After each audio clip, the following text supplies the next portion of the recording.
Odessa was one of the jewels of the Christian East. It was the northernmost territory in Outremer. Its city, one of the first taken in the First Crusade. Within its walls lived a blend cosmopolitan Armenians and Greeks, ruled by a handful of Franks. The city itself was located a long way inland, truly an outpost of Christian control in a sea of otherwise Muslim Seljuk Turk territory. It had stout and massive walls, bristling with defensive towers. Odessa's ruler was Count Jocelyn II. A stocky man, he was a middle-of-the-road crusader at best, much better known for his drinking than his skill with the lance. Never the best tactician, he foolishly left the city wide open to attack on December the 23rd, 1144, when he took the bulk of his forces and visited one of his castles. The temptation was too much for the nearby ruler of Aleppo, a man whose name in Arabic has been shortened to Zengi in our Christian sources. Zengi, unlike Jocelyn, was a very good commander. With its ruler and most of its best troops gone, Zengi quickly closed on the city and began working to undermine its walls. He was a master at sieges. Undermining was a skilled and difficult job, but Zengi's men worked fast. And in almost no time at all, they completed a large tunnel underneath one of the largest towers, the Gate of Hours. Zengi ordered the tunnel set alight, and it collapsed. The foundations below the great tower shook, and then themselves fell. The breach was massive, and Zengi's troops swarmed in, putting the city to the sword. 6,000 men, women, and children died on that first day. Odessa's archbishop was cut to pieces with an axe. Zengi's men spent Christmas Day finishing the job, their hands stained red with blood, their packs stuffed with loot. Odessa, one of the crown jewels of Outremer, had fallen back into Muslim hands, and the shock would reverberate throughout the Christian West. Last time, we looked at the origins of the Knights Templar. This time, we consider their work actually defending the Holy Land. As we will see, they could be both the best friends and the worst enemies to the Christian project in the East. Time and time again, they saved the Christian kingdom of Jerusalem. But in the end, they were also instrumental in its fall.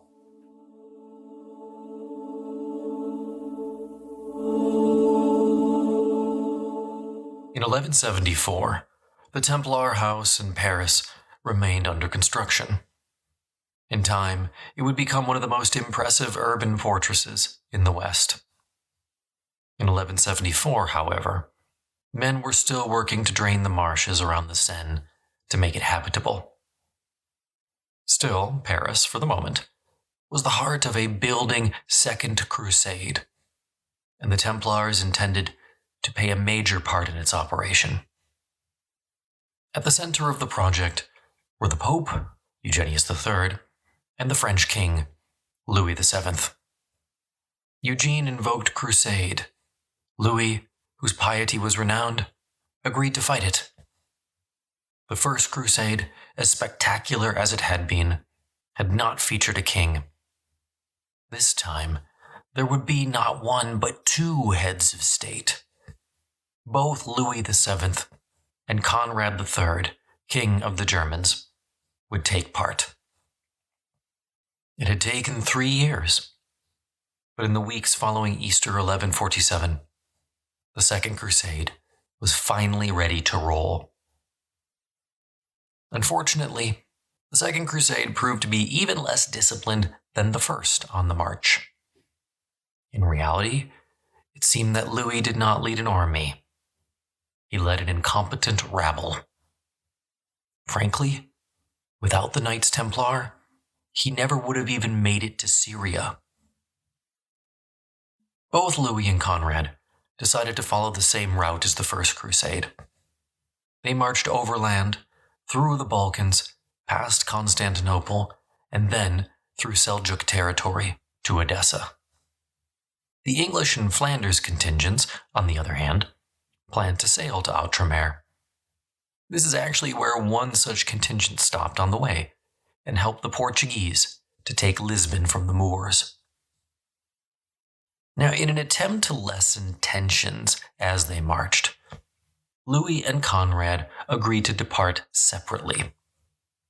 Conrad left first, leading, all told, around 35,000 people.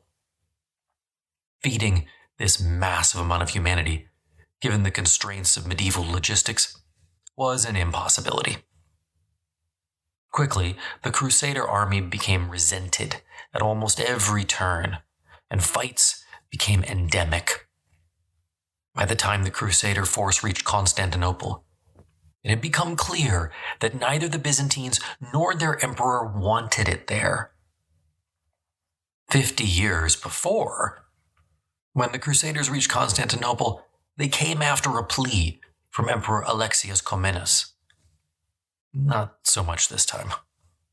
The Byzantine emperor never requested this second crusade, nor did he want the Crusaders making any more gains in territory that he still saw as his.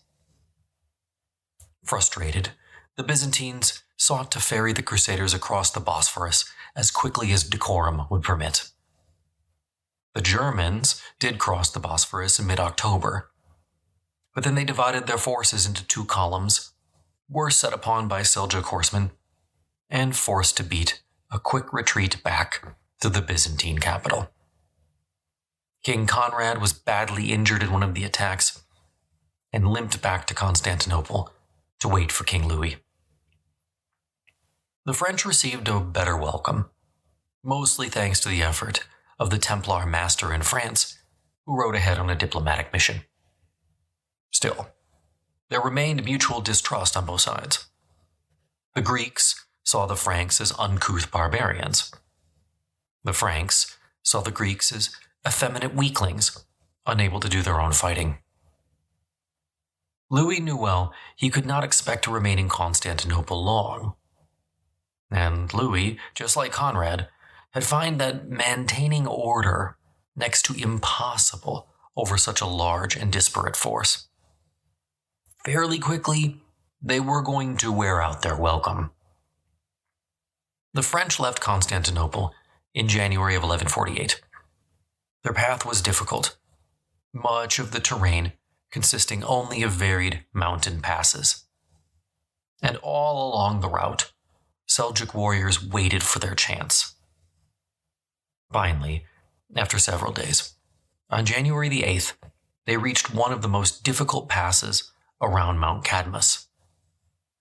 Not only was the pass difficult, but scouts spotted Seljuk outriders ahead of them. Then, idiotically, Louis divided his army into 3 groups, making it much easier for the Seljuks to ambush the baggage train and undefended pilgrims, which they did, butchering hundreds. Louis quickly led a relief force back to them, but he found himself surrounded. He had to scramble up a rock just to escape himself. The French fatalities were relatively minor, but so far, they had fared no better than the Germans, and at this pace, they would never see the Holy Land. So Louis turned to the Knights Templar. In an astonishing move, Louis turned over effective command of the entire mission to Everard of Bars, the French master who Louis trusted completely. Surprising as the move was, it had plenty to recommend it. The Templars had proven instrumental so far in getting the army through the mountains, keeping order where order was lacking, and helping to guide lost soldiers. So, For a few weeks at least, the Second Crusade turned into the Templar Crusade. A Templar knight by the name of Gilbert was given overall command. He organized the French into divisions of 50 men, each one led by a Templar knight. The first requirement for any Templar knight was strict obedience. Quote, "No brother should fight or rest according to his own will, but according to the orders of the master, to whom all should submit." End quote. What orders had been given during the debacle on Mount Cadmus were ignored. Louis's army desperately needed discipline. So each member of the French host was temporarily enrolled as a Knight of the Temple. Instantly, strict discipline became the norm. The Templars did in one day what Louis had failed to do for months. Now, if the army was going to get past the Turkish mounted archer, then they needed discipline.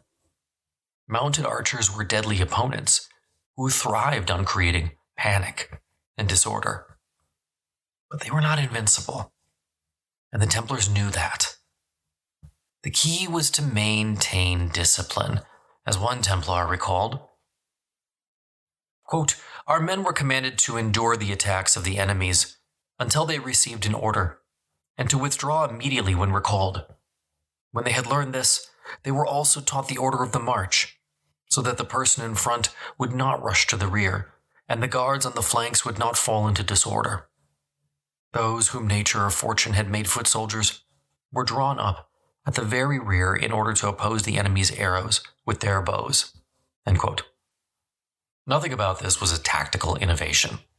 It was simple discipline, but it worked brilliantly. With a little structure and the firm direction of the Templar commanders, the army made it through the balance of the mountain passes unscathed. Even an effort by the Turks to hold higher positions and fire down on the Crusaders failed. The Templars knew this trick and had the heavy infantry rush the Seljuk position, forcing them to flee. The army reached the city of Adalia on the coast on January the 20th. From there, the plan was to sail on to Antioch. But the winds were against them, and for 5 weeks, the Crusaders were trapped in their camps outside the walls. The Seljuks blasted the Crusader lines repeatedly with sallies, but each time, mostly thanks to the Templars, the Turks were beaten back. In early March, Louis was finally able to sail from Adalia. The Templars had now suffered much the same privations as the rest of Louis's army. Still, without them, I doubt that the army would have made it much past Constantinople. Louis headed for Antioch via the Orontes River.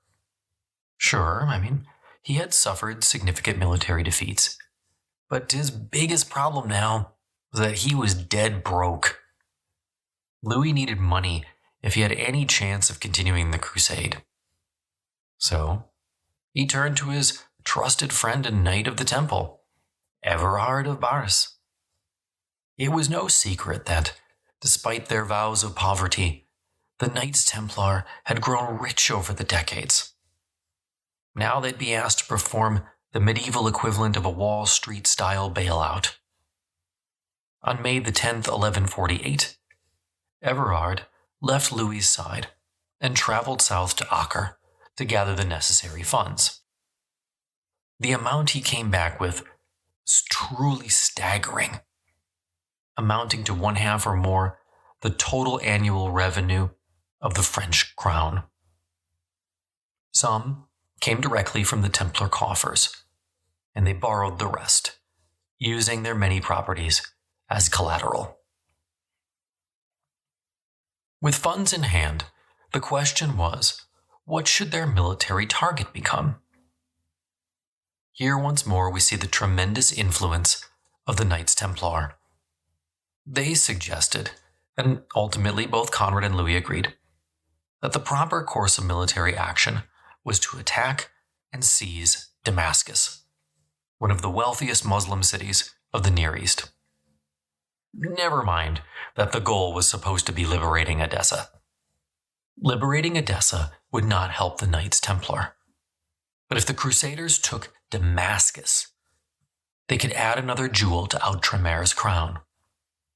Plus, Damascus then could act as an eastern shield to the Kingdom of Jerusalem. Damascus lacked strong walls, and on its face, it was a feasible target. And Odessa was now a shell of its former self, its Christian population slaughtered or sold into slavery after an uprising. So it might not even be worth attacking. Plus, the death of Zengi in 1146, 1 year before the Crusade, and the resulting civil war in his kingdom did mean that the Crusaders could change their tactic without, hopefully, immediate consequences to the Kingdom of Jerusalem. But in most other ways, the decision to attack Damascus made no sense. The Kingdom of Jerusalem had tried and failed to take the city in 1129. Damascus was not mentioned at all in the crusading bull issued by the Pope. Moreover, the ruler of Damascus was technically allied against Zengi and with the Kingdom of Jerusalem. On Palm Sunday, June the 24th, 1148, the notables of the Kingdom of Jerusalem, plus the Templars and Hospitallers, and Louis and Conrad met to decide the target for the crusade. But if we believe our sources, the result was a foregone conclusion. Once the Knights of the Temple convinced Louis that they should attack Damascus, the decision was over. Confidence was high, but the Crusaders are about to find out that deciding to take a city is much easier than actually doing it. The approach to Damascus was almost incomparably lush. Quote, "The paradise of the Orient, perfumed flower gardens breathe life into the soul. Gardens encircle it like the halo around the moon. Its green oasis stretches as far as the eye can see. And wherever you look on its four sides, its ripe fruits hold the gaze." End quote. William of Tyre described the approach to the city as claustrophobic. The Crusaders marched in narrow lines through the rows of fruit trees, often single file. Defenders hid in the groves and jumped out to attack the advancing Franks at opportune moments. Archers from the top of guard towers took easy aim. But ultimately the sheer weight of the Christian numbers were just too much for the defenders, and they pushed their way up to the city walls. The Muslim defenders tried to sally forth once again, but a furious charge by Conrad's heavy cavalry drove them back. Soon the Crusaders secured the river and were able to begin building their own defenses. Now, the Crusaders were so confident of an easy victory that they had not brought any siege equipment or major provisions. They just assumed that they could plunder the orchards, overwhelm the defenders, and take the city light as a summer breeze. But they hadn't counted on the ferocity of the Muslim defense, nor the immediate rumors of a relief force on the way. What happened next remains the subject of speculation all the way to the current day. On Tuesday, July 27th, the Crusader camp suddenly fell quiet. The Muslim defenders didn't know what to think of it. Unbeknownst to them, the three main Christian kings, France, Germany, and Jerusalem, were holding a council of war back behind their lines. Ultimately, they decided to abandon their hard-won current position and move their entire army west, where there was a rumor that the walls were weaker. Thus, they surrendered their current position in the mere hope they might find something better. The removal of the army caused a wave of discontent almost immediately. When they arrived at their new position, the Franks found it well defended and not an easy target at all. As an aside, no, I have no idea why they didn't scout it first. So now they faced a tougher position, still with no provisions and no siege engines. Before long, the Christian kings realized that their only hope was to retreat. Thus, in the end, the mighty Second Crusade came to nothing. The Templars had invested a lot in the Second Crusade, and their investment just fell through. After Damascus, there was some brief discussion about the possibility of attacking Ascalon, but that too came to nothing. By April 1148, Louis was on his way back to France. Almost immediately, the French began casting about for a scapegoat. Given the incredible success of the First Crusade, everyone in Europe found it inconceivable that the French effort might have failed because of the French or their king. Everyone began assuming that they had been betrayed. Literally everyone was blamed. Even King of Jerusalem, King Baldwin, and especially the Templars. There is no evidence, of course, that the Templars did anything but their best to see the Crusade succeed. They bankrolled it, they helped to lead it, and they lost their lives in its prosecution. To blame the Templars for the lack of success of the Second Crusade was ungrateful, to say the least. But the fact that they were blamed now illustrated how the Templars themselves were tied to the Crusader fortunes in the Holy Land. If things went poorly, they would be blamed. It's a lesson that will come back to haunt them in the end. For the moment, the Templars were quick learners. They realized they would not be able to rely on Western Crusades if they were to help maintain the Crusader States. They were going to need to take the initiative. One of their first enterprises was Gaza, where they began building a new fortification in the winter of 1149-1150. In January 1149, Robert of Craon died and was succeeded by Everard of Barras, the French master who had proven so instrumentally helpful to Louis in the Second Crusade. Like Louis, he saw value in representing the order in Europe in an effort to drum up support.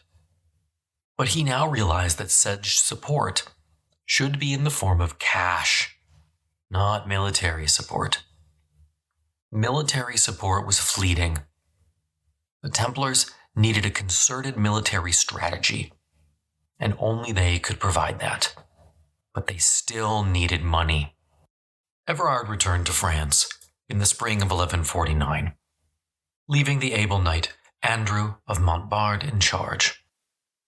Andrew claimed his work was like that of an ant, working in the service of the Lord for a great project.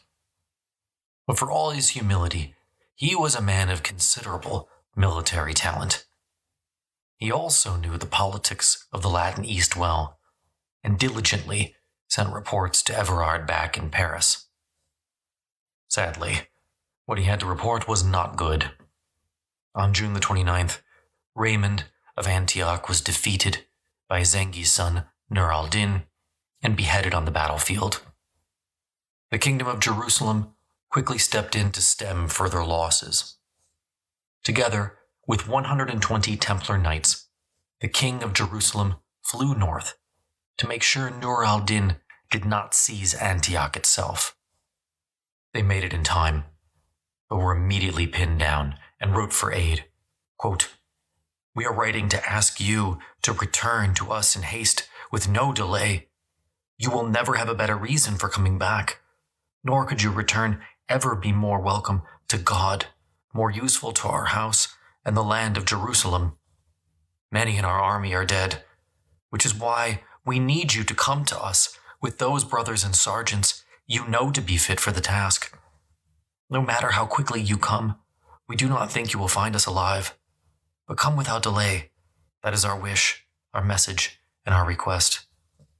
Venerable Father, sell everything you can and bring the proceeds to us yourself so that we may live on.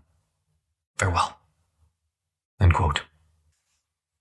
Andrew's letter was bleak, to put it kindly, but it was blunt, and it illustrated what would be a growing trend for the Templars, providing ad hoc military aid to shore up the remaining Crusader states each time there was a major military defeat.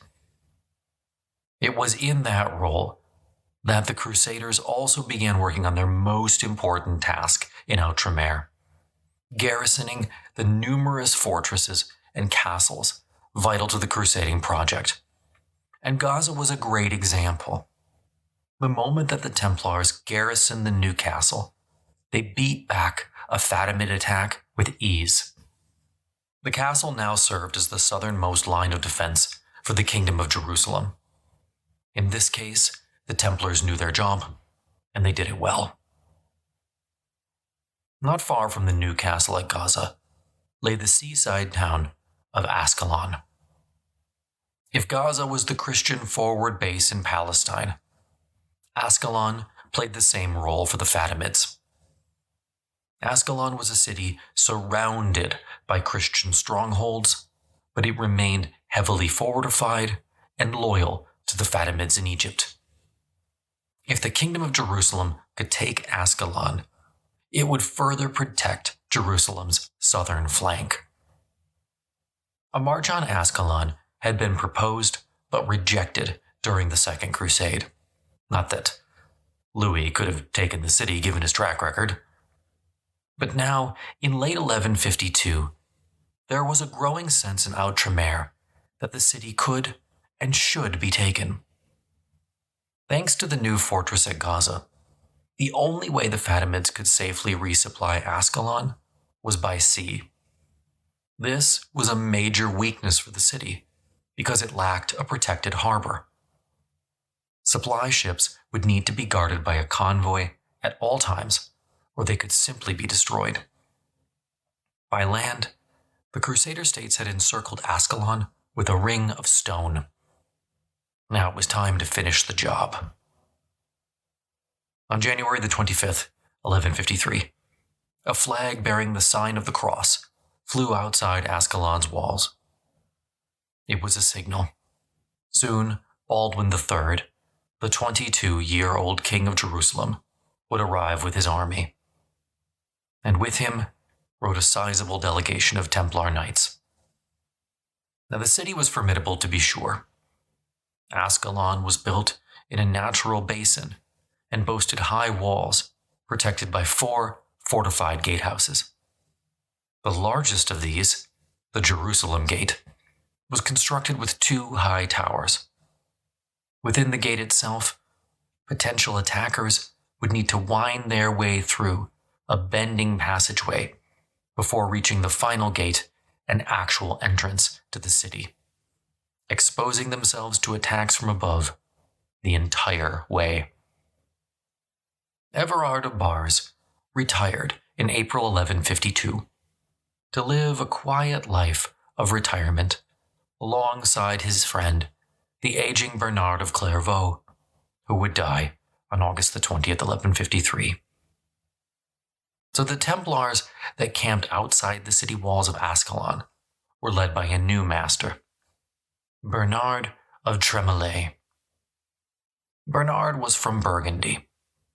Relatively inexperienced, what he lacked in that regard, he made up for in bravery and especially belligerence. The Templars would need it. He was about to lead them into their most important military engagement ever. On January the 25th, the battle to wrest the mighty city of Ascalon from Fatimid control began. According to William of Tyre, it was an, quote, arduous and almost impossible feat, end quote. Almost. For 2 months, the siege continued with inconclusive results. In reality, those within the walls outnumbered those without nearly 2 to 1. Still, the Fatimids dare not sally forth. Baldwin constructed his camp well, bristling with its own towers and ramparts. It even had its own marketplace. At sea, the Christian Gerard of Sidon blockaded the port with 15 galleys. At first, there were some daily skirmishes, but those quickly gave way to a stalemate. Then the Crusaders got a needed boost. Easter, which fell on April 19th that year, brought its annual influx of pilgrims to Jerusalem. King Baldwin sent word that no one who entered his city was permitted to leave, and that those who volunteered to fight at Ascalon would be paid for their services. More importantly, he impounded every ship that sailed into any of his ports and diverted them to the waters outside the invested city. Day by day, the Christians' manpower increased. Now, most people probably would have assumed that all those ships that he diverted would join the blockade. Not so much, though. Instead, Baldwin ordered them to beach their ships. He paid the captains for the price of each vessel, and then had each one broken down and reconstructed into catapults and siege towers. One weapon would be crucial in deciding Ascalon's fate. It was a giant structure, as tall as the walls themselves, built of huge beams with a firing platform and covered with a fireproof shell of hides. They called it the God-forsaken Tower. Certainly, the Templars must have been instrumental in the construction of the tower, being the only permanent standing army in the region. The Knights then established themselves behind the God-forsaken Tower, as Baldwin's new catapults pounded the walls, waiting for the assault. Out at sea, an Egyptian fleet arrived, forcing Gerard of Sidon to withdraw. But in truth, that didn't matter anymore. The battle at the walls would now decide Ascalon's fate. So long as Baldwin controlled his tower, he had the advantages. Therefore, the only hope the city had was to somehow destroy the God-forsaken tower. To do this, they would need to build a fire hot enough to burn through the hides and bring the tower down. During the night of August 15th, they put their plan into action. The men on the walls built fires of burning pitch and stoked them until they were blazing hot. Then, they poured the substances over the walls. Now, normally, the wind around Ascalon blows in from the sea. But that night, for the defenders, disaster struck. The winds abruptly changed direction, blowing toward the city and driving the fire back to the walls, where the flames leaped hungrily upward. By the morning, the stones, weakened by catapults and now fire, could take no more. The wall creaked, groaned, and then came crashing down. Several stones struck the base of the tower, which swayed, but did not fall. Beyond lay a gaping hole in the walls of Ascalon. The city was open. Seeing the gap, Bernard of Tremolay gave the order for his 40-ish knights to charge. The Templar knights spurred their horses and flew through the walls, and no one followed them. Why not? All right, so there are conflicting accounts here.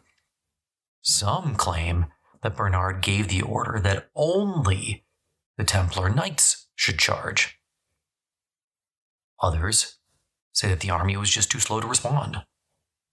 And other sources still claim that Bernard wanted all the plunder for himself, which traditionally belongs to the first king, group, whoever, to get over the walls.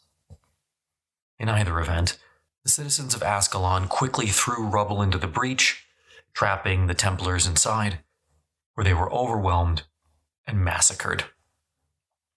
Contemporary sources write that Bernard's actions were foolish at best and greedy at worst. It took another week of fighting for the people of Ascalon to admit that they were beaten and give up defending their patched-up wall. But after suing for peace, on August 22nd, Baldwin's standard flew over the city. Bernard was succeeded by Andrew of Montbard. Andrew was a pious and literary man, quite the opposite of the warlike Bernard, whose bravery, or perhaps stupidity, had gotten him killed.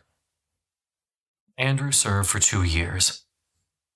Although the loss of the 40 knights at Ascalon had hurt the order, the Templars were not significantly weakened, and they had helped the Kingdom of Jerusalem add another wall in the defensive barrier to the south.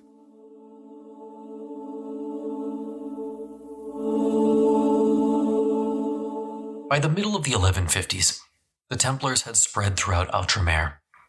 Their numbers remained relatively small. There were perhaps fewer than 1,000 total knights in the 3 remaining Crusader states. Yet, as a permanent and skilled unit, they remained essential to the maintenance of said states.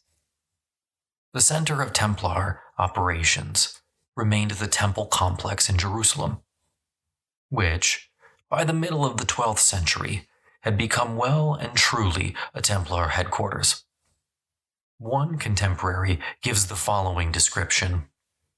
Quote, "Like a church, it is oblong and supported by pillars, and also at the end of the sanctuary, it rises up to a circular roof, large and round, and also like a church.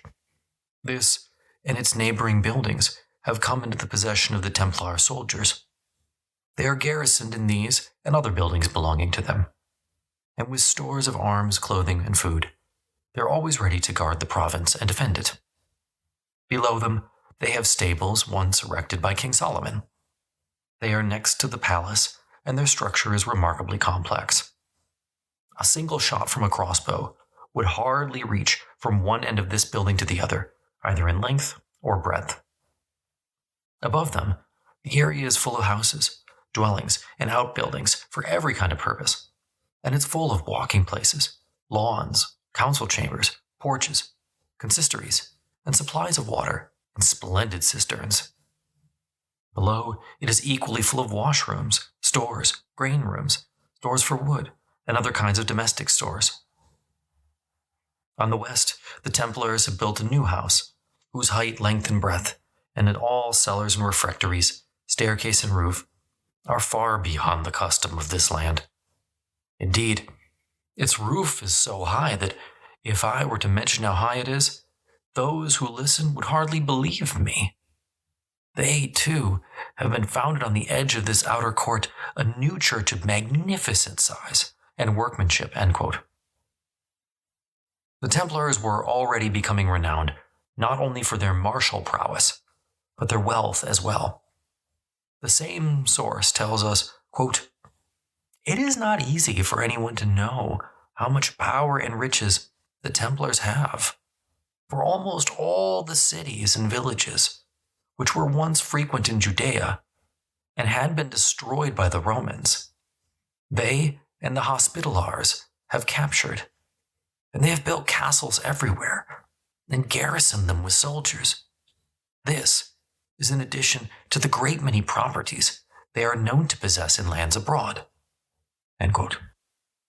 One of the first things that the pilgrims saw upon arriving in the Holy Land were the Templar Castles on the road from Jaffa to Jerusalem. These castles tended to look the same, with thick walls and heavily defended courtyards. Buildings such as refectories and chapels were built directly into the walls. Wherever the pilgrims went, the Templars went too. Templar properties were always marked with a distinctive logo, often carved into the stone, a triangular shield with an upside-down T bisecting its top half. Now, as Odessa had never been retaken and would never be, the northernmost Crusader state now was Antioch, itself under constant pressure from Nur al-Din. There one also found a grid of Templar and Hospitaller castles, which formed the basic line of defense, both for Antioch and Tripoli and the Kingdom of Jerusalem beyond. Each of these fortresses was garrisoned by an elite but small squadron of knights, backed up by sergeants and paid for through the growing network of Templar houses back in Europe. In an age when few people ever ventured more than 50 miles from home, the Templars had a truly global enterprise, in the medieval sense of the word, of course. On February the 10th, 1163, King Baldwin III died. His successor and brother, King Amalric, would prove often that he was not up to the challenge of a complicated medieval Middle East. He stammered badly, was tremendously overweight, and was a known womanizer. Morals, you should know, were not one of the qualifications to be the King of Jerusalem. Now, to be fair, many contemporaries did think Amalric was a good king. But during his reign, the Kingdom of Jerusalem came under increasing pressure from Nur al-Din. The Crusader States in general tended to do well when the Muslim world was divided or poorly led. That was, increasingly, not the case. No one could dispute that Amalric was Baldwin's rightful heir, but over time, many grumbled about how he wasn't his brother's equal. The summer before had not been kind to the Kingdom of Jerusalem. Earthquakes had badly damaged many Crusader castles, and most had not been repaired. Now, in the spring of 1163, Nur al-Din threatened to scoop them all up. Throughout the 1140s and 50s, Nur al-Din had consolidated his hold over Syria. He took over Mosul in 1149, and then Damascus in 1154. Syria was now united. Egypt, meanwhile, was bankrupt, and to everybody seemed ripe for the picking. This was a major concern for the Kingdom of Jerusalem. If Nur al-Din could unite Syria and Egypt, then the remaining Crusader states would be surrounded. The Templar master at the time was Bertrand of Blanquefort, a veteran of many Eastern wars. He had, however, only recently become a free man once more. Back in 1157, he suffered a major defeat at the hands of Nur al-Din at Banyas in the county of Antioch and was taken prisoner. He was forced to ride through the streets of Damascus, bearing the scalps of dead Christians hanging on a rope from his lance. Bertrand was held prisoner in Damascus until 1159, and as you might imagine, he bore a serious grudge against the man who had taken him captive. In 1164, Amalric began planning for a major assault against Egypt. If Egypt was going to fall, the king of Jerusalem was determined that it should fall to him, not Nur al-Din. Egypt was famously and fabulously wealthy and could support the Crusader states. It made total sense to attack. Once again, the Templars would play a crucial role in the planned offensive. In July 1164, the Kingdom of Jerusalem and Templars marched south to the ancient city of Bilbais. In the end, they managed to drive out some of Nur al-Din's agents who were fomenting rebellion against the Fatimids, but that's about it. They gained no new wealth, nor any new lands. And the campaign came with an important lesson. The Crusader states could not fight a two-front war. While the Kingdom of Jerusalem and Templars drove south, Nur al-Din attacked Antioch, won a crucial victory, and seized the coastal city of Banyas. The Christians could either defend against Nur al-Din or attack Egypt. They couldn't do both. Bertrand learned that lesson a lot better than Amalric. Nur al-Din had the numbers, and they didn't. It was that simple. Offense was out of the question. the Templars were still prepared to assist the Kingdom of Jerusalem. But Bertrand was having increasing concerns about its king. On January 30th, 1167, Amalric marched south out of Ascalon again. This time, he had been invited by the Fatimid vizier. If he would come and prevent another coup by Nur al-Din's sergeants, the vizier would pay the Kingdom of Jerusalem 400,000 dinars, a whopping 3,750 pounds of solid gold. Now, never mind that any man could plainly see Egypt was in no position to pay such a sum. Amalric marched south anyway. He encountered Nur al-Din's men at the Battle of Al-Bibin, about 10 miles south of Cairo.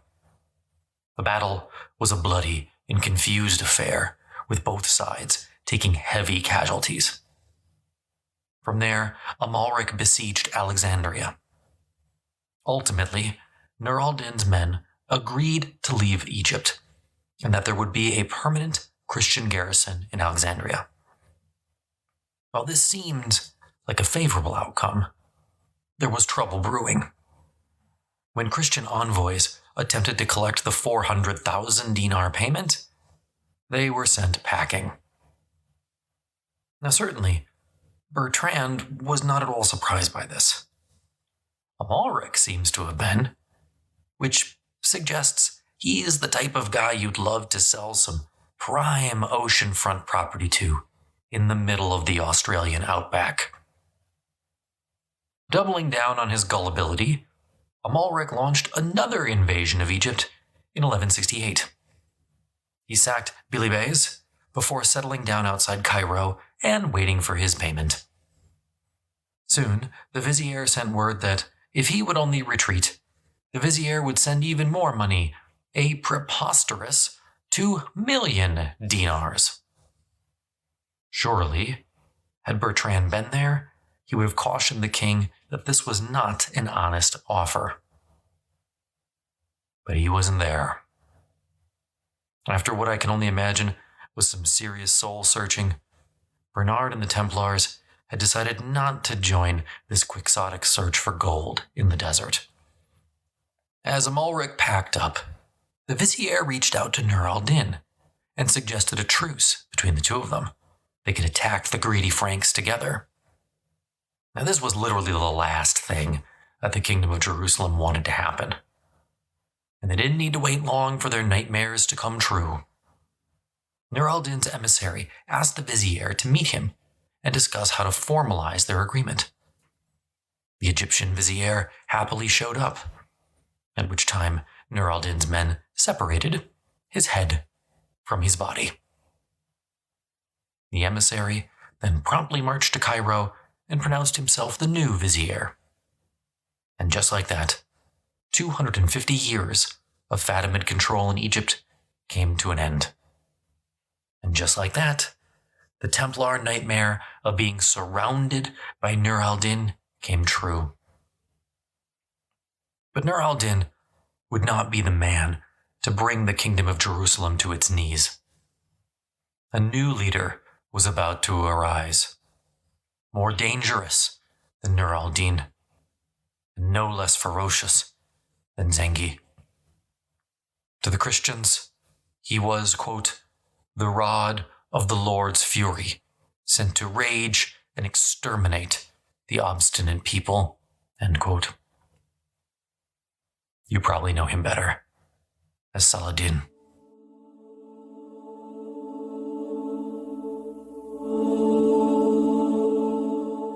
After the decade that followed the fall of Cairo from Fatimid hands, Salah al-Din Yusuf ibn Ayyub arose to power. In March of 1169, Saladin's uncle, now in control of Egypt as vizier, abruptly died. Saladin moved quickly, seized control, and switched allegiance to the Sunni Abbasid Caliph in Baghdad. He then began a ruthless campaign to bring all of Syria, Mesopotamia, and Egypt under his personal domination.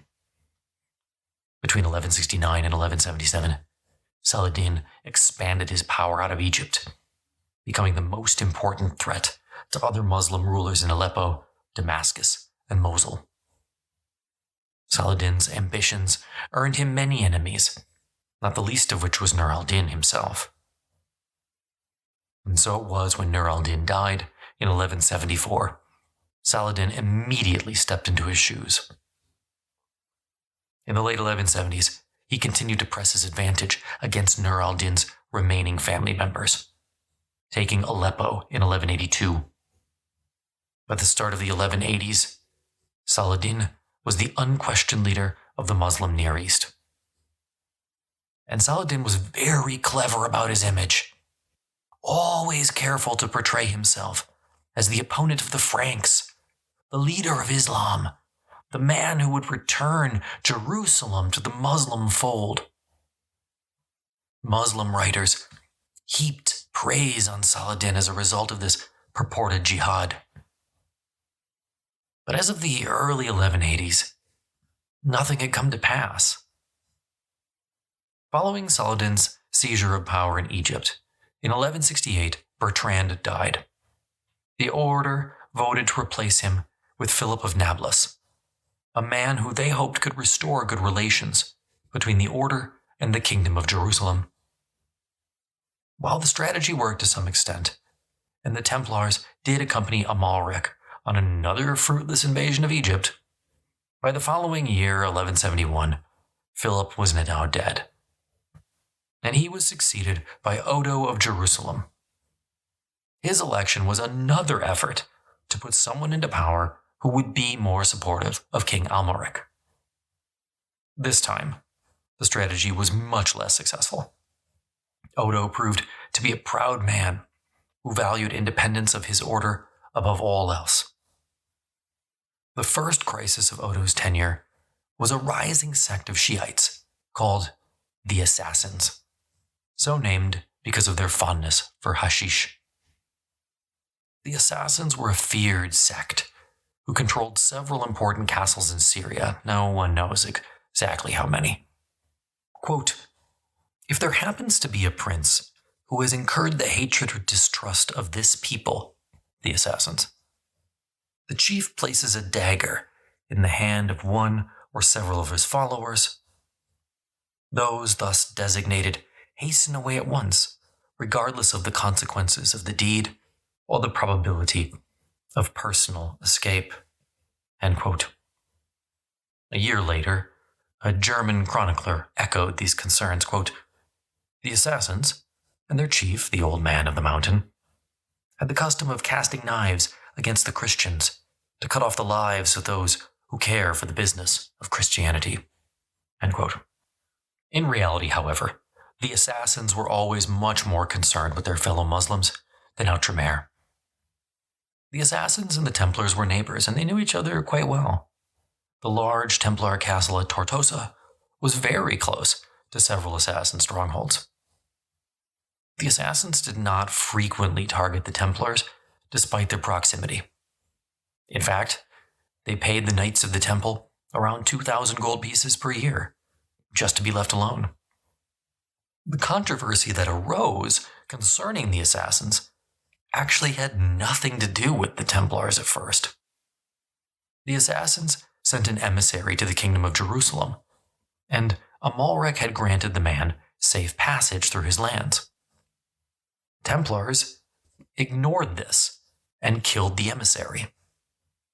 In this case, it seems that it was just the action of two rogue knights, but Odo refused to bring them to justice, fracturing relations between the Templars and the Kingdom of Jerusalem.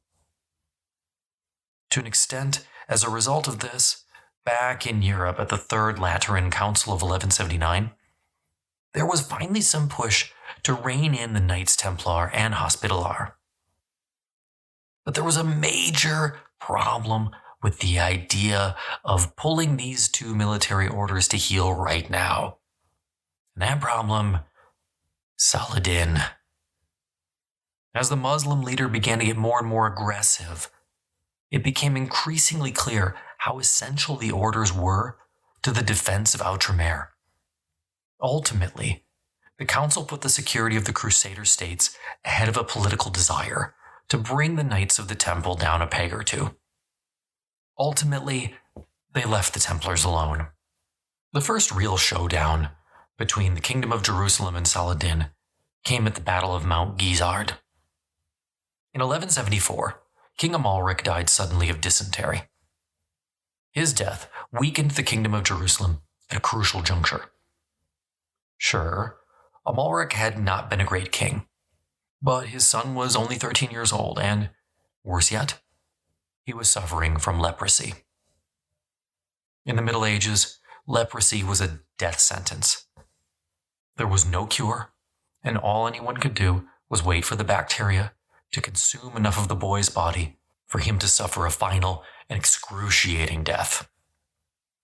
For 3 years, Saladin watched the leper king struggle to gain control over his kingdom, while he consolidated power in Syria and Egypt.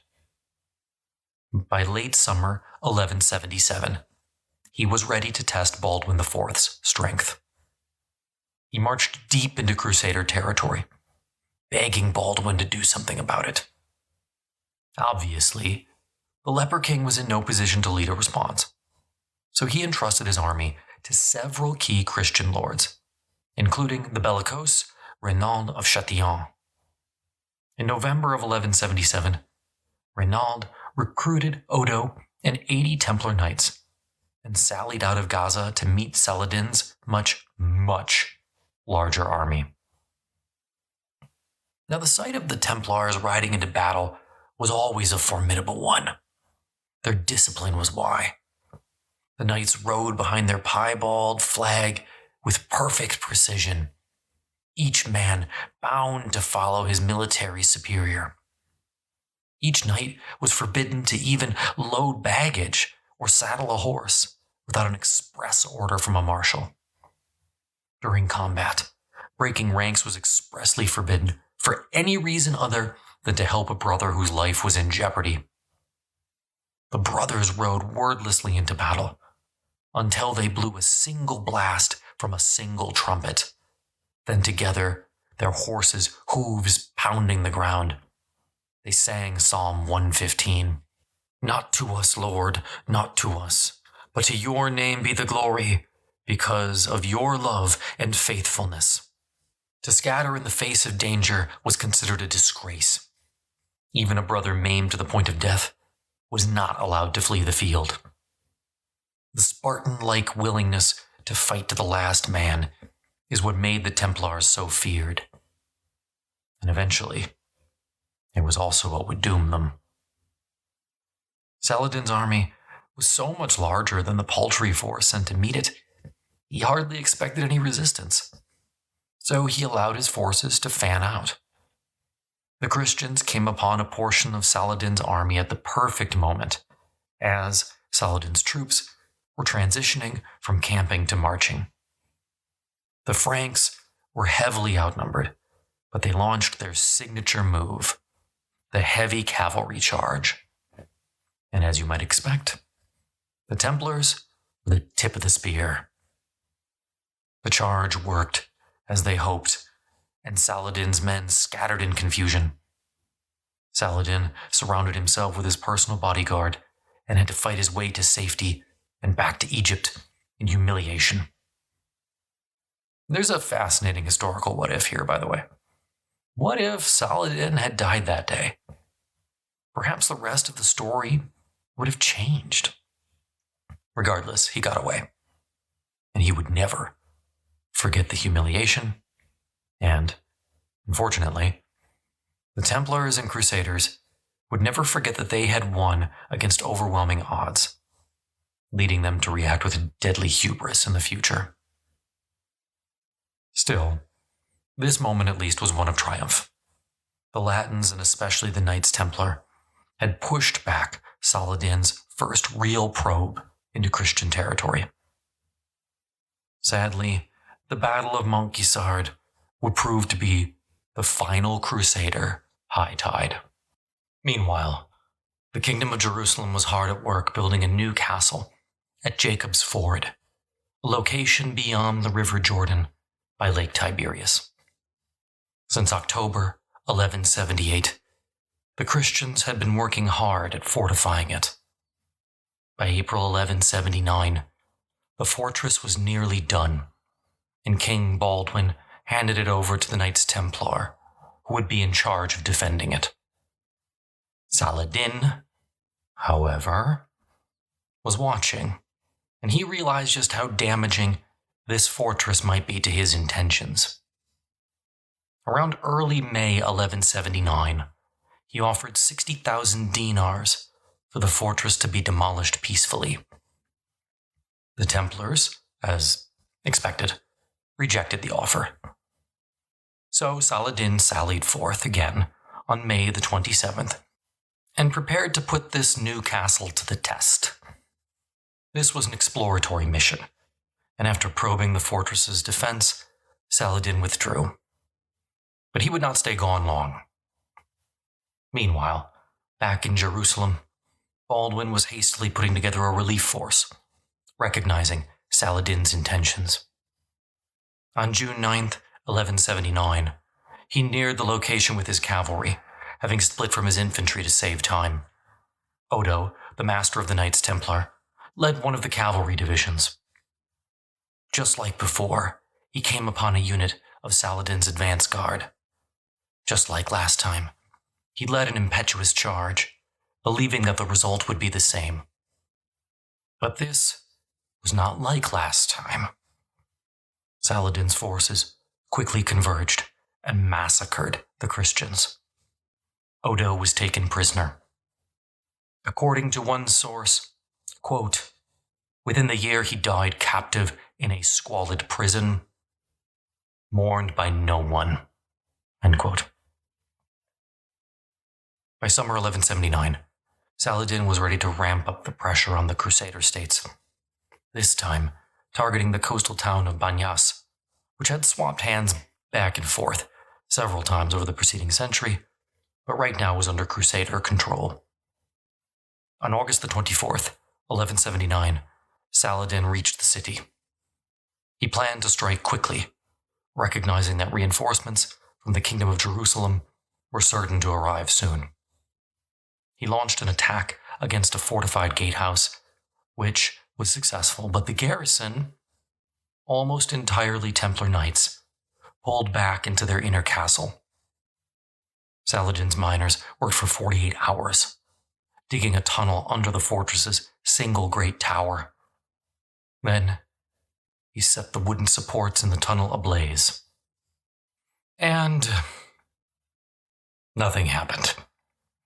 The tower held. The next day, word reached Saladin that a relief force was marching toward his position. Frustrated, he doubled down. His miners dug a little deeper and then set the mine once more on fire. This time, the subterranean destruction was more than the tower could bear.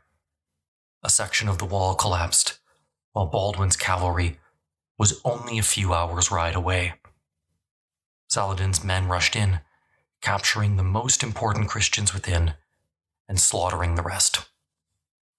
True to their vows, the Templars did not go meekly but fought bitterly to the last man, making Saladin pay dearly for his victory.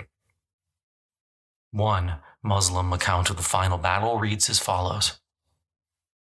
Quote, the purple shades of darkness were replaced by a pomegranate crimson. It seemed like the dawn filled the night, and the sky was lit by other fires than those of the east and west. The fiery breath devoured men and stone, and a sinister voice of catastrophe cried, I am talking to your neighbor. Listen to me.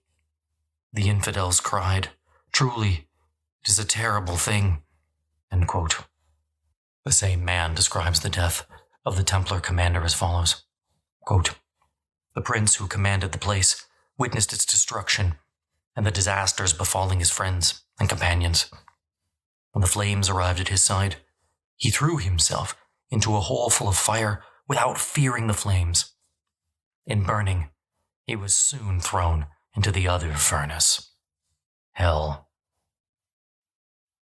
quote.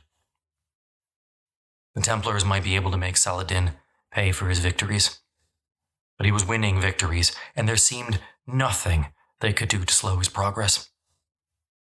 With Banyas fallen, and Jerusalem increasingly surrounded, the only question became whether the kingdom could hold out until Saladin's death.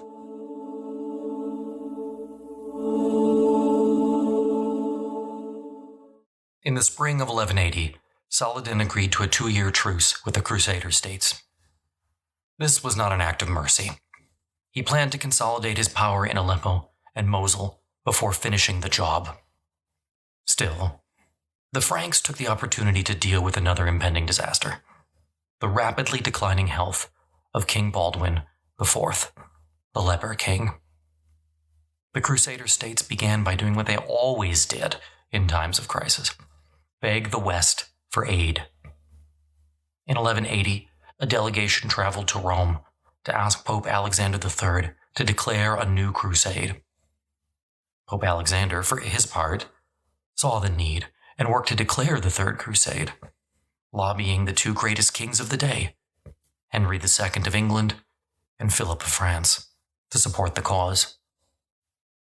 Both men, however, were embroiled in a conflict that would ultimately see the end of the Plantagenet Empire. Moreover, Henry was too old and Philip too young. A third crusade was not forthcoming. Not yet. While Odo languished in prison, Robert Francel led the Templars as the Grand Preceptor. But he could not be elected Grand Master while Odo lived. When Odo died in 1180, the order opted not to elect Robert to lead them, instead choosing Arnold of Torola, a Templar master from Spain who had plenty of experience fighting the Muslims in Aragon. In truth, Arnold's election was, once more, intended to smooth out relations with the Kingdom of Jerusalem. Everyone hoped that Arnold would steer clear of involving himself in the fractious politics of Outremer, and instead just devote himself to protecting it. It took Arnold about a year to get to Jerusalem and take up his post.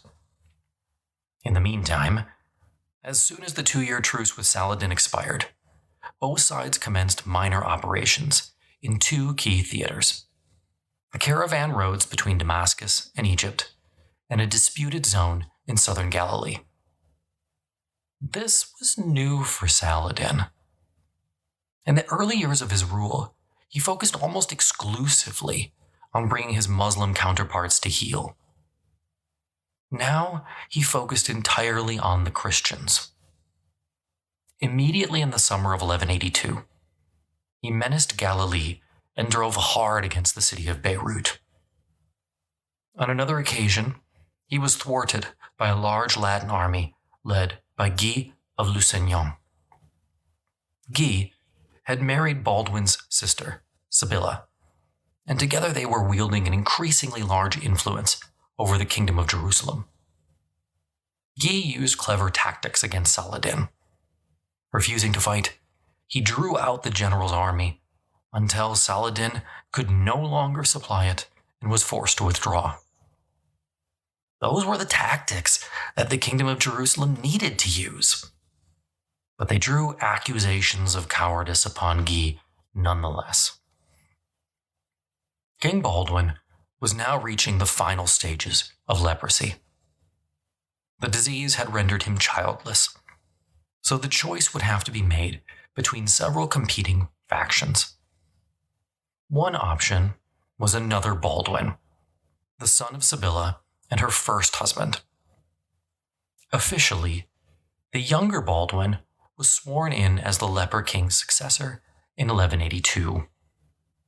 But he was a child, and so, as one source put it, quote, "Since both were hampered, one by disease and the other by youth, the coronation was wholly useless."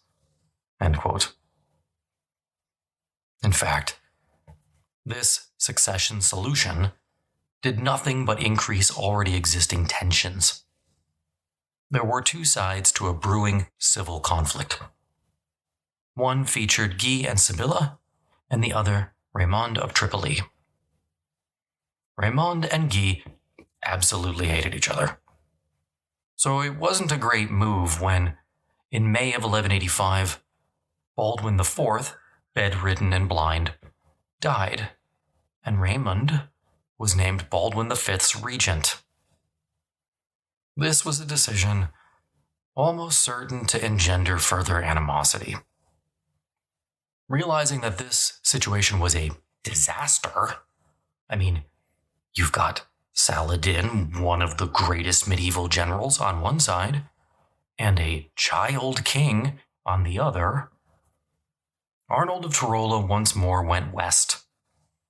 His goal was to beg one of the myriad European nobles to come and take the crown, as had happened during the first transition of power in the Kingdom of Jerusalem. But this time the mission failed. Arnold didn't even make it to the royal courts, dying on the way. And just at the wrong moment, to quote an old Indiana Jones film, the Knights Templar chose poorly. To replace Arnold, they picked the bellicose and headstrong Gizard of Ridfort.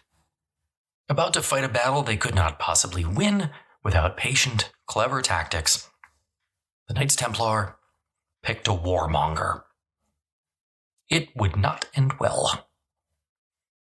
Gizard of Ridfort had come to the east from Flanders in 1175. He served as a knight under Raymond of Tripoli for several years, until the two suffered a disastrous falling out. Raymond promised to wed Gizard to the next available heiress to come available in his kingdom. But when one did, he welched on the deal, wedding her instead to a merchant willing to pay, literally, her weight in gold. Gizard stormed off and entered King Baldwin's service, later joining the Knights Templar after surviving a serious illness. It's likely he swore an oath to join if God spared his life. Gizard's defining characteristics were his chivalric pride and his headstrong stubbornness. Some saw him as a maverick with the heart of a lion, others as a reckless fool. In late August 1186, the 8-year-old King Baldwin V died at Acre. When the boy became king, it was decided that the new king, after him, would be selected by the crowned heads of Europe in conjunction with the Pope. High-minded? Sure. Practical? Not at all. Instead, the next king of Jerusalem would not be selected by the Pope. He would be handpicked by Gizard, the Templar master, who intended to orchestrate a coup. Gizard, who had never forgiven Raymond, quickly became part of a plot to place Sibylla and Guy of Lusignan on the throne. Gizard, Sibylla, and Guy convinced the Patriarch of Jerusalem to immediately name Sibylla her brother's heir, setting aside the claim of her sister, Isabella. To appease their enemies, they agreed that Sibylla would divorce Guy and remarry upon her coronation. The key to all this working would be for Sibylla to get access to the royal treasury of the Kingdom of Jerusalem. Then she could just grease the right palms and make it work. But to do that, one needed to turn 3 separate keys at the same time. One was held by the Patriarch of Jerusalem, who was already willing. One by Gizard, as the temple master. And the last one by the master of the Knights Hospitaller. The final was most certainly not interested in going along with the plot. On Tuesday, November 11th, 1186, Gizard and Guy barred the gates to the city and went to see the recalcitrant Hospitaller master. There, they yelled at him for hours, until finally, after a physical confrontation, he literally threw the key out the window to the balcony below. Treasure in tow, everyone went to have Sibylla crowned. She then renounced Guy of Lusignan as her husband per the deal that was arranged. And then she announced her new husband, Guy of Lusignan. Sigh. In the end, Gizard himself placed the crown on Guy's head. If Sibylla's coronation was supposed to improve the security of the Crusader States, it did the opposite. Since the death of King Amalric, the Kingdom of Jerusalem in particular had lost significant power in the region, which would have emboldened any enemy. But Saladin, as he showed in 1186, was no longer interested in merely raiding enemy territory. To him, the Franks were now an existential enemy to be utterly destroyed. Nothing else would do. And there is a side note here I should address. It wasn't only that Saladin recognized Frankish weakness and sought to take advantage. In late 1185, the Sultan himself fell extremely ill. What precisely happened, we cannot be sure. But what is certain is that Saladin emerged from his illness a changed man, intent on destroying the Crusader States. During the winter of 1186-87, Guy of Lusignan and Raymond of Tripoli were on the verge of civil war. Raymond even came up with his own royal couple to replace Sibylla and Guy: Isabella, Baldwin's other sister, and her husband. Worse still, Raymond made the inexcusable and insane choice to form an alliance with Saladin, giving him free access to attack the Kingdom of Jerusalem through his territory. That one he would regret pretty quickly. In April 1187, Gizard and a delegation rode north to try to talk some sense into Raymond. But they never got there. Outside Nazareth, they came upon a portion of Saladin's army on an exploratory mission. Nazareth wasn't under Raymond's control, so Gizard surmised that the truce he signed did not apply here. Incensed, he sent to the nearest Templar castle to raise a force, ultimately of around 140 knights. Not all of them were Templars, and then rode off to his fate. The mission, even from the outset, looked like utter suicide. It was around 140 knights against an army of literally 7,000. The Christians would be outnumbered 50-1. The math actually works on that perfectly, as an aside. Go ahead, try. Anyway, after reconnoitering and realizing the cause was hopeless, everyone, including the Hospitaller Master, who was also present, determined a discreet withdrawal was in order. Everyone, that is, except Gizard. Though I am guessing you already knew that.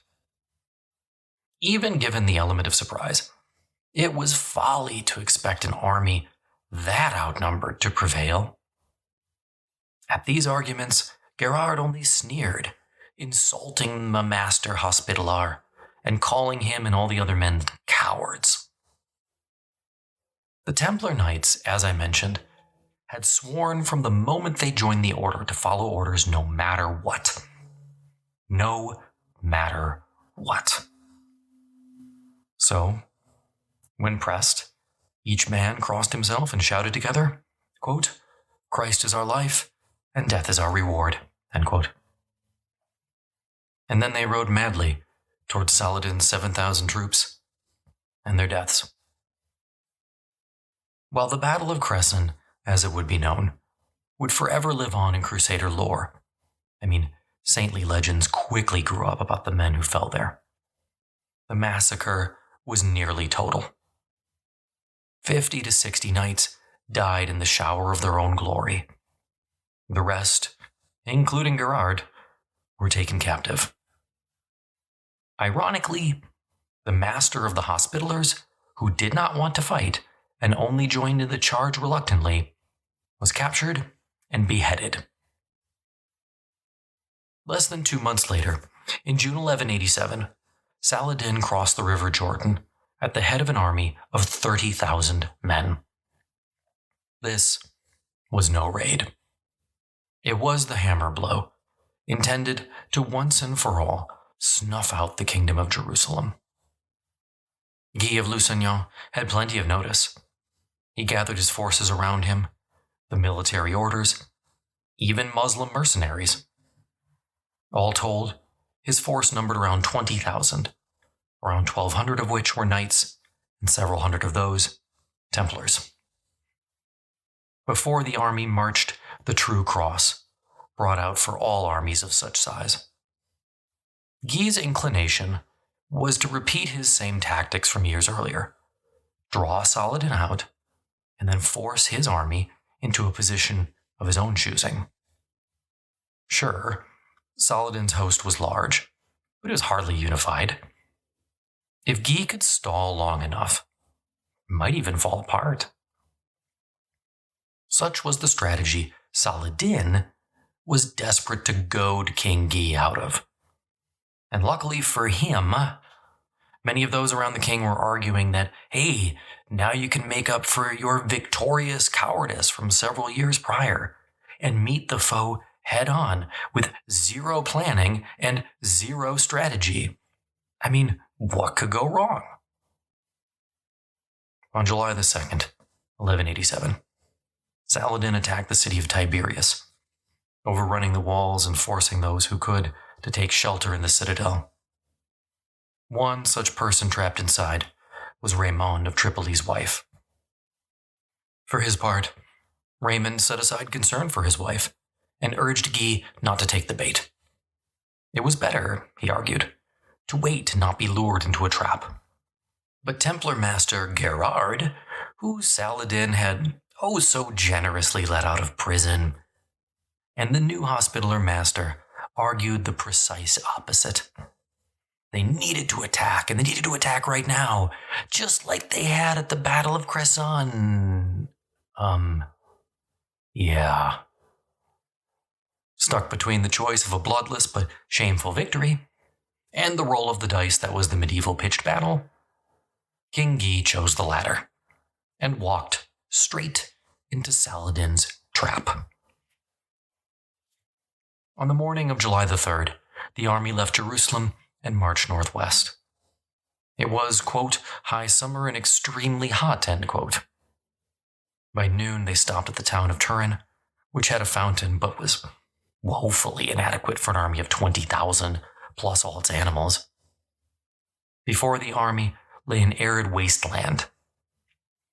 To ensure that the Crusaders would get no respite, Saladin ordered every spring and well between Turin and his army stopped or poisoned. To ride past Turin meant to enter a territory where his army would weaken literally by the hour. It was exactly what Saladin wanted, and exactly what King Guy did. As the army rode, the Templars worked tirelessly to repel skirmishers. The moment that the Crusaders left Turin, a wing of Saladin's army swung around and occupied it. The Latin army was now trapped. There was no going back. Forced to camp, the Christians spent a terrifying waterless night so close to Saladin's army that they could actually hear the conversations from the opposing camp. To the north of them loomed two huge twin rocky mountains of an extinct volcano. To the locals, the site was known as the Horns of Hattin. At dawn, the Crusaders rose and armed themselves, expecting an onslaught. But Saladin was far wiser and far crueler than the men he was facing. He delayed the attack, allowing the men to stumble a bit further north, as his men set brush fires, making the day even hotter. Finally, when the smoke was thick in the air, Saladin ordered his archers to nock their bows. Arrows began to fly, quote, like swarms of locusts. The counterattack was essential, or the Crusader army would simply wilt under the hail of falling death. King Guy turned to the Templars to lead a charge. Quote, he gave orders for the Master and the Knights of the Temple to begin hostilities.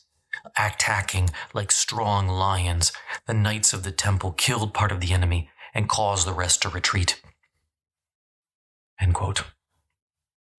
The Seneschal of the Templars, alongside Raymond of Tripoli, formed up their line and spurred their horses onward. They galloped straight at Saladin's force. But then, the line simply opened. Saladin ordered his men to stand aside.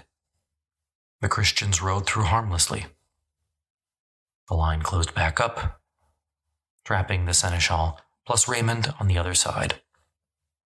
With no other choice, they rode off, leaving the army with even fewer leaders. The battle continued. Saladin later recounted the ferocity of the attack. Quote, the eyes of their spears were directed at their hearts. Rivers of swords sought out their livers. The horses' hooves massed dust clouds for them. Showers of arrows shooting out sparks were sent down on them, merged together by the thunder of neighing horses, with the lighting of polished swords flashing alongside them. The Frankish ranks now began to break apart. Guy ordered his guard up a low hill to make one final stand. There they erected his royal tent and banner. Within was a jeweled casket containing the fragment of the true cross. It had to be defended to the last. Suddenly, Saladin seemed pale and overcome by grief. His son asked him what was wrong. We have beaten them, he shouted. And then the following. Quote, my father, Saladin, rounded on me. He said, be quiet. We have not beaten them until that tent falls. End quote. As Saladin uttered those words, Guy's tent came crashing down. It was over. Those who survived the massacre at the Horns of Hattin were at Saladin's mercy, to be ransomed or sold into slavery as their position and rank dictated. The price of slaves in Damascus plummeted as a result of the surge in supply. The next day, Guy and Raymond of Chatillon, the one-time Prince of Antioch, were taken before Saladin. Saladin welcomed Guy warmly and gave him a cup of chilled rose water to drink. This implied under Arab tradition that the king's life was now safe. Guy then turned and handed the cup to Raymond, at which time Saladin appeared upset. Through a translator, Raymond was quickly informed that Saladin had not given the cup to him and that his life was not safe. Saladin had never forgiven Raymond for his pirate raids on Muslim caravans years earlier. Saladin yelled at the prince for his irreligion and told him the only way to save his life was to convert to Islam then and there. When Raymond refused, as expected, Saladin drew a scimitar in an attempt to slice off his head. But he missed. Instead, he took off Raymond's arm at the shoulder. Servants rushed in and dragged the screaming man off to finish him off. While Saladin's treatment of Raymond may have been done out of passion and anger, his treatment of the Templars was pure, cold-blooded calculation. He knew he could not allow these elite warriors to live. He promised a fee of 50 dinars to anyone who brought him a Templar knight. Then, in succession, each one was beheaded. After the victory, Saladin wrote bluntly, not one of the Templars survived. That wasn't totally true. Gizard, if you can believe it, was captured again. And again, the crazier part is, ransomed back at an enormous cost. Though why they keep paying this guy's ransom, I will never know. All in all, 290 knights were lost at Hattin. A huge portion, perhaps more than 25%, of the Templar Order's total strength. Hattin was nothing less than a complete military disaster for the Kingdom of Jerusalem. King Guy stripped every garrison of its troops and marched them into a meat grinder at the Horns. In the 3 months after Hattin, Saladin took nearly every Crusader stronghold, including Tiberias, Acre, Haifa, Nazareth, Bethlehem, Jaffa, and even Ascalon, won after so much bloodshed, fell back into Muslim control by September. By then, only Tyre and Jerusalem itself remained. They wouldn't need to wait long. On September the 20th, Saladin arrived outside the Holy City. The cause of those within was hopeless. After 9 days of being pounded by Saladin's catapults, one of the walls collapsed. The Patriarch of Jerusalem sued for peace. Saladin agreed there would be no slaughter, as there had been when the Christians took Jerusalem, and that any Christian would have 40 days to buy their freedom before being sold into slavery. 50 Templars were ejected from their headquarters on the Temple Mount to escort those who could pay to Tyre. And just like that, Kingdom of Jerusalem was over. 68 years had passed since Hugh of Pons had established the Templar Order. It took Saladin about 15 weeks to destroy everything they had worked for. While the other coastal Crusader states would limp on, the reality was that the Kingdom of Jerusalem was never coming back, even after the Third Crusade. Sure, Christians get Jerusalem back thanks to Frederick II's negotiation prowess, but for all practical purposes, Saladin ends the Crusader States. We're going to talk about what's going to happen in the Third Crusade, what's going to happen in the Fifth and the Sixth Crusades, and how the Knights Templar interact with those. But to be clear, it has always been my contention, after the Horns of Hattin, there really is no chance for the Crusader kingdoms to survive, even if they had one in the first place, which I'm not sure that they did. But if Outremer was gone, then what were the Knights supposed to do? Well, next time, we discuss the end of the Crusading era and the other major role the Templars played in the medieval world: banking.